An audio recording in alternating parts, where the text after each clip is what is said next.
Supreme court में EVM को लेकर के एक याचिका दायर हुई जिसमें कहा गया कि जितने भी वीवीपैट हैं उन सब की गिनती की जाए। अभी होता ये है कि एक विधानसभा क्षेत्र में केवल रैंडमली 5 वीवीपैट को चूज किया जाता है और उनकी गिनती की जाती है। अब इस पर जो है सुप्रीम कोर्ट ने इलेक्शन कमीशन को एक नोटिस जारी कर दिया, उनको जवाब देना है। क्या है ये कंट्रोवर्सी, ये समझने के लिए इलेक्शन सेल से हमारे साथ जो है अश्विनी है। अश्विनी बताइए, मैंने यहाँ पे वोट डाला, जैसे ये वोट डाला, वोट मेरा यहाँ दिखेगा और इसमें जमा होगा। अब दिक्कत ये है कि लोग सवाल कर रहे हैं कि ये जो वोट दिखा है, जो मैंने दबाया है, वो क्या वही वोट यहाँ पे जमा हुआ? नंबर 1। नंबर 2 कंट्रोवर्सी है कि आप 5 ही क्यों गिनते हैं? यदि आप 5 गिन सकते हैं तो आप सारे के गिन लीजिए, जिससे कि ये शंका जो है वो खत्म हो जाए। तीसरी बात ये है कि ये मशीन क्यों लाई गई है। पहले इससे ये जुड़ा हुआ था पहले, तो ये मशीन बीच में लाई है जिससे कि शक पैदा करता है कि आप इन दोनों के बीच में एक और एक्स्ट्रा जो है चीज ले आए हैं। अब इसका आप उत्तर बताइए मुझे, इलेक्शन कमीशन इसके जवाब में क्या कहता है? सर, जो पहला आपने सवाल पूछा, सबसे आखिर शुरू करते हैं कि ये मशीन क्यों लेके आए। मशीन 14 में इंट्रोड्यूस इसलिए की गई ताकि जो ट्रांसपेरेंसी है वो बढ़ सके। पहले बैलेट यूनिट और कंट्रोल यूनिट 2004 में इंट्रोड्यूस किया गया था, पहले ईवीएम के तौर पर। 14 में ट्रांसपेरेंसी बढ़ाने के लिए बैलेट बॉक्स को इंट्रोड्यूस किया गया। पहले 2 ही यूनिट होती थी, एक ये और एक ये। यहाँ पे आप बटन दबाते थे, वहाँ काउंट होता था। 14 में ट्रांसपेरेंसी बढ़ाने के लिए वीवीपैट को लाया गया, वहाँ पे पर्ची दिखाई गई कि आप जिसको वोट कर रहे हैं वहाँ पे जा रहा है कि नहीं।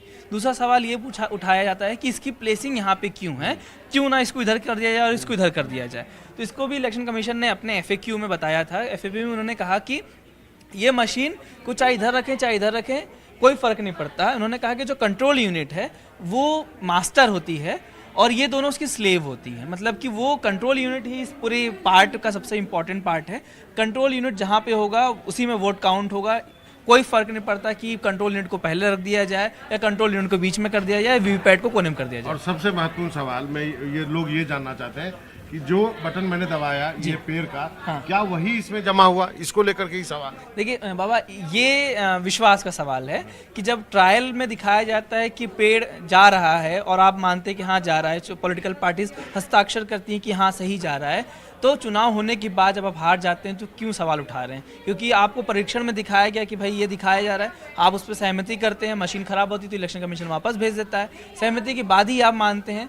तो अब ये है आपके विश्वास पे कि आप मानते हैं या नहीं मानते हैं। इसी को लेकर चुनाव आयोग के खिलाफ सुप्रीम कोर्ट में याचिका हुई कि आप भाई सभी को वेरीफाई करिए। ये विश्वास पे सवाल उठा तो आपने क्या किया कि आप इसमें जो पर्ची आई उसको गिनना शुरू किया, लेकिन एक विधानसभा में केवल आप 5 ही मशीन की पर्ची गिनते हैं। तो यदि विश्वास उसमें बढ़ाना है तो क्यों नहीं सबकी गिनती की जाए? देखिए बाबा, इसी के लिए सुप्रीम कोर्ट में जो नोटिस दिया गया, सुप्रीम कोर्ट ने ये कहा कि क्यों नहीं 100% वेरिफिकेशन हो सकता है। जो इलेक्शन कमीशन अभी एक कॉन्स्टिट्यूंसी के 5 पोलिंग बूथ का रैंडम तरीके से वेरिफिकेशन के लिए यूज करता है इलेक्शन कमीशन। 5 ही क्यों? 5 ही क्यों? तो पहले 1 होता था बाबा, जब आया था तो 1 होता था। तो उसके खिलाफ सुप्रीम कोर्ट में याचिका हुई, सुप्रीम कोर्ट ने सुनवाई की।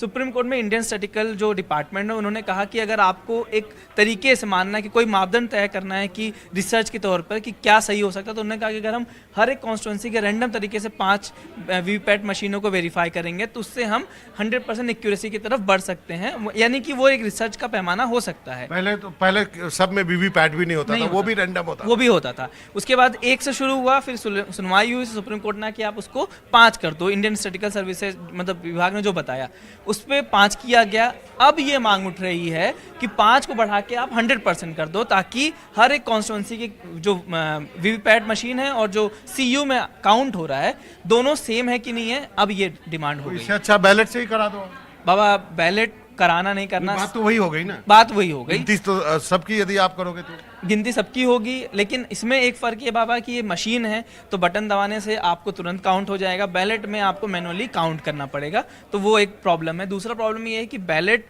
पे जाना नहीं जाना सुप्रीम कोर्ट और सरकार को निर्भर करना पड़ेगा और विपक्ष को भी इसमें मानना पड़ेगा, क्योंकि वही विपक्ष जो आज कमजोर है, तो जो सत्ता पक्ष ताकत का उपयोग करके हो सकता है कि बैलेट में जैसा पहले होता था 80-90 के समय में वो भी वापस से हो सकता है। चंडीगढ़ में भी देखने को तो देखिए ये सवाल इस पे इसलिए जो सवाल उठ रहे हैं, वो दिक्कत ये है कि जो भी पार्टी विपक्ष में होती है ना वो हमेशा सवाल उठाती है। अब अभी जो है विपक्ष उठा रहा है तो लोग बोलते हैं तेलंगाना में क्यों नहीं उठाया, कर्नाटक में क्यों नहीं उठाया। एक समय जब बीजेपी पावर में नहीं थी तो आडवाणी जी उठाते थे, जीवीएल नरसिम्हा राव ने तो, जो कि अभी राज्यसभा में है, उन्होंने किताब लिख दी। तो ये जो है विश्वास का संकट है यहाँ पर। अब देखते हैं कि सुप्रीम कोर्ट और जो इलेक्शन कमीशन इस विश्वास के संकट को कैसे लोगों के दिमाग से और पॉलिटिकल पार्टीज के दिमाग से दूर करता है। तो ये हमने अश्विनी के साथ मिलकर आपको बताने की कोशिश की कि ये मशीन कैसे काम करती है। बहुत लोगों को और विपक्षी दलों को काफ़ी शंकाएं हैं। अब ये देखना है कि अगली सुनवाई में चुनाव आयोग क्या कहता है और सुप्रीम कोर्ट क्या करता है। नमस्कार।